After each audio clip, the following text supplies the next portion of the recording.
Hello, everyone, and welcome. I'm Emily. And I'm Paul. So happy to be here with all of you today, our wonderful listeners. How you doing, Emily? Ready for another exciting episode? I'm doing fantastic, Paul. Feeling energized and ready to dive into our topic. How about you? Did you have a good start to your day? My day started great, thank you. I had a quick breakfast and then thought about all the things people do every day. And that makes me so excited about our topic. Ah, yes, that's a perfect connection, Paul. Today, we're going to talk about university adventures, a student's daily journey. We'll follow a student through a typical day at university, learning lots of practical English words along the way. Exactly. Many of our listeners might be students, or they know students, or maybe they want to be students one day. So this topic is very helpful. We'll learn words and phrases you can use in real life every day. Yes, we want to make it easy for you to understand. We'll use simple A1 level English so you can follow along and feel confident. Get ready to learn about classes, friends, and studying. Before we start our university adventure, we have a very important message for all of you. Please, if you love learning English with us and enjoy our podcast, give this video a big like right now. It helps us so much. Yes, a big thumbs up.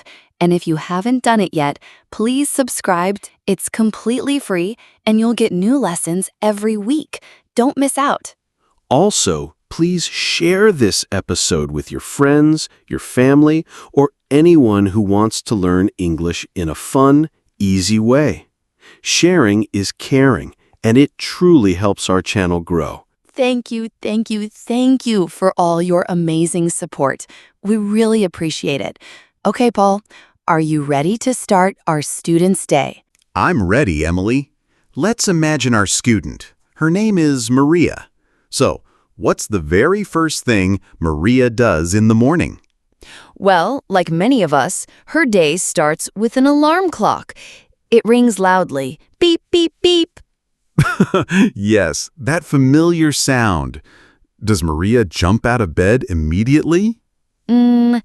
Maybe not always. She might hit the snooze button 1 or 2 times, thinking, just 5 more minutes. Oh, I know that feeling. Those extra minutes are so good. But eventually, she has to wake up and get up from bed. That's right. She stretches her arms and legs. Maybe a big yawn. Then she goes to the bathroom. The bathroom. What does Maria do there to get ready? She brushes her teeth to make them clean and her breath fresh. And she washes her face with cool water. This helps her feel more awake. Good. So, wake up, get up, brush teeth, wash face. Simple but important actions. After the bathroom, what's next for Maria? Is it time for food? Yes, it's breakfast time. Breakfast is very important for energy. Maria goes to the kitchen. What does she eat for breakfast? She might have something quick, like cereal with milk, or maybe a piece of toast with jam and a glass of juice. And what about coffee? Is that a must-have for university students? Oh, absolutely, Paul. Coffee is super important for many students. It helps them feel awake and ready to study. Maria probably has a cup of coffee too. Coffee power. So, after breakfast, Maria needs to get ready for her classes. What does she do before leaving her home or dorm? She needs to get dressed. She chooses comfortable clothes for a busy day, like jeans, a t-shirt, and sneakers. University students walk a lot. That's true. And after getting dressed, what's another important step before she leaves? She has to pack her backpack. This is very important. Her backpack carries everything she needs for the day. What are the main things she puts in her backpack, Emily? Well, her laptop for notes, her notebooks and pens for writing, and a water bottle to stay hydrated. Maybe her phone and headphones too. She might listen to music on her way to class. An English podcast. Good idea. So, Maria is ready. She is dressed. Her backpack is packed. How does she get to the university? It depends on the distance. If it's close, she might walk. Walking is good exercise. But if it's a bit far, she probably takes the bus. Many students use public transportation. Let's imagine Maria takes the bus today. What does she do on the bus?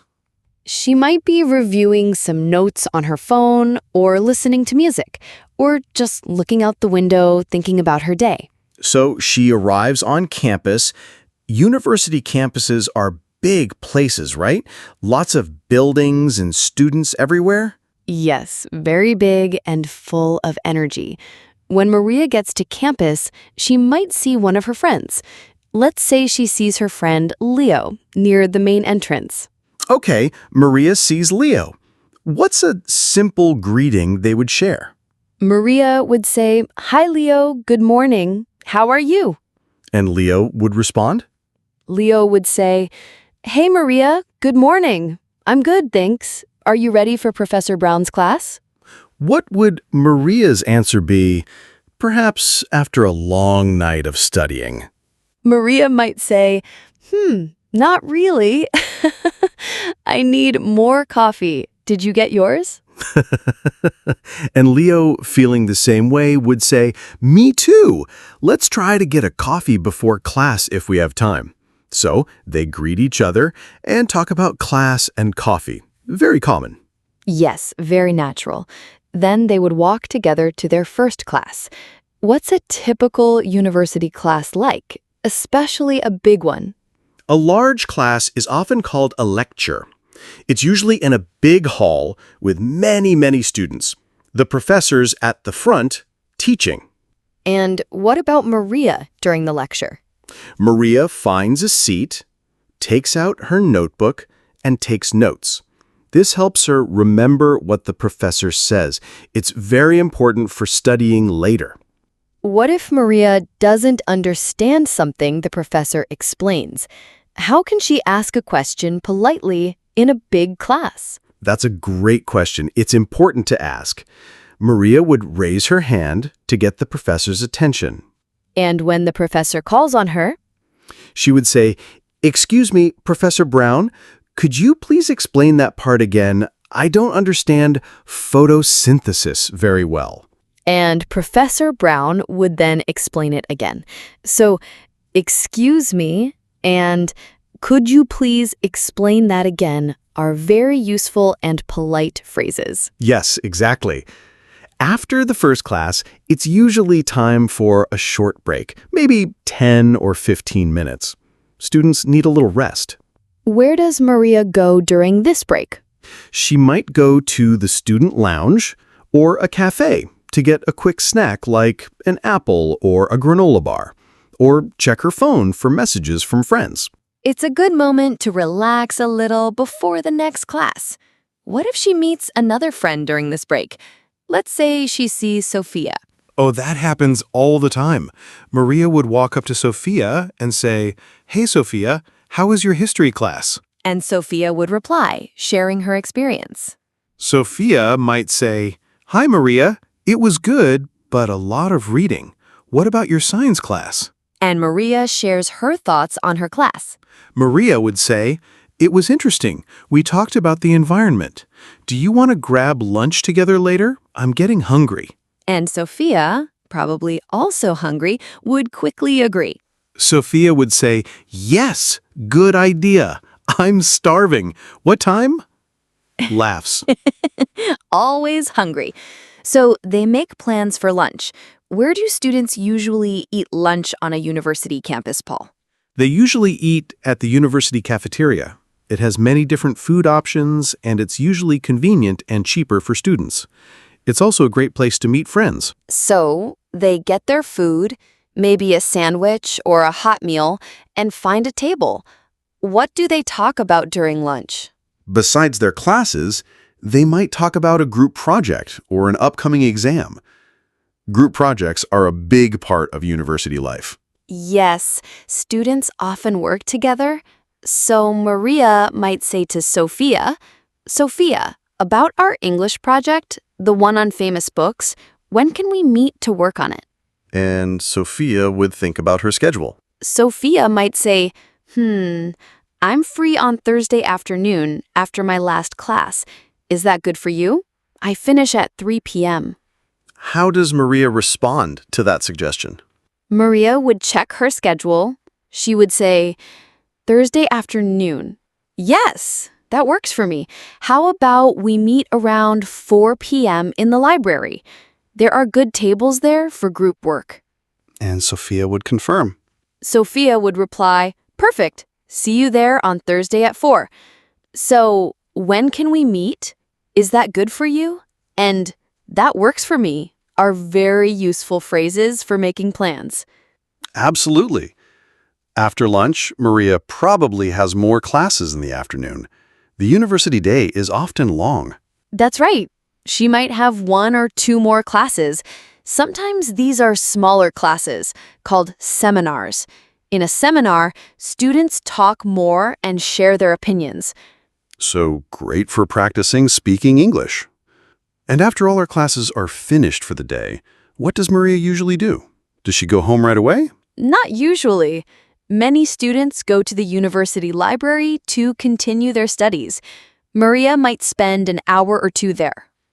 What does she do in the library? She reviews her notes from classes, reads books for her courses, and starts her assignments or essays. It's a quiet place for concentration. So after studying at the library, it's probably getting late. Time to head home? Yes, after a few hours of studying, she takes the bus back home. She might feel a bit tired, but also happy she was productive.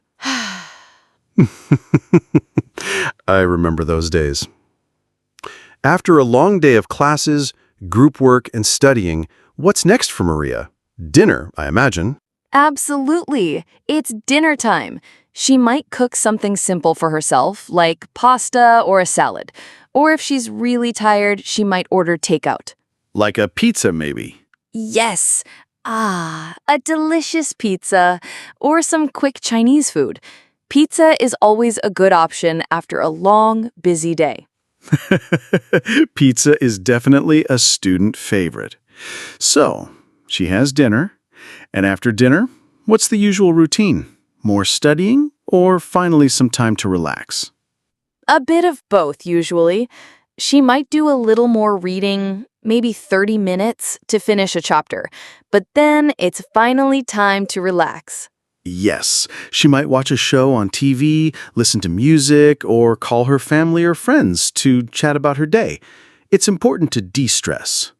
And then, as the evening ends, she starts getting ready for bed. She brushes her teeth again, changes into her pajamas, and prepares for sleep. And then she falls asleep, ready to rest and recharge for another busy and interesting day at university. What a full day that was, Emily!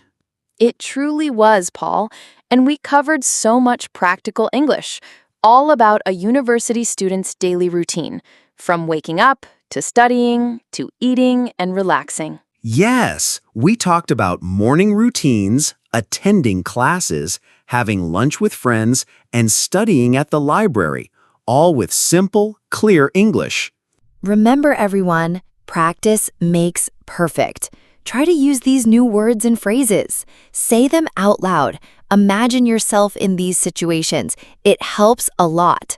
That's excellent advice, Emily. We really hope you enjoyed this episode and that you learned a lot about a university student's day.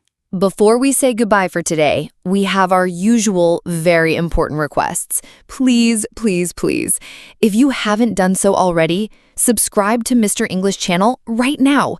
It helps our channel grow so much. And like this video to show us your support and that you enjoyed this lesson. It truly makes a difference for us. Yes, and finally, please leave a comment below. We love, love, love reading your comments and interacting with you. Tell us, what is one new English word or phrase you learned today about a university student's day? Or, if you are a student, what does your typical day look like? What is the first thing you do when you wake up? Share your experiences. Thank you so much for joining us today on Mr. English Channel. We had so much fun sharing this day with you. We're so grateful for your support. See you next time for more fun and easy English. Bye-bye, everyone. Bye-bye. Keep practicing.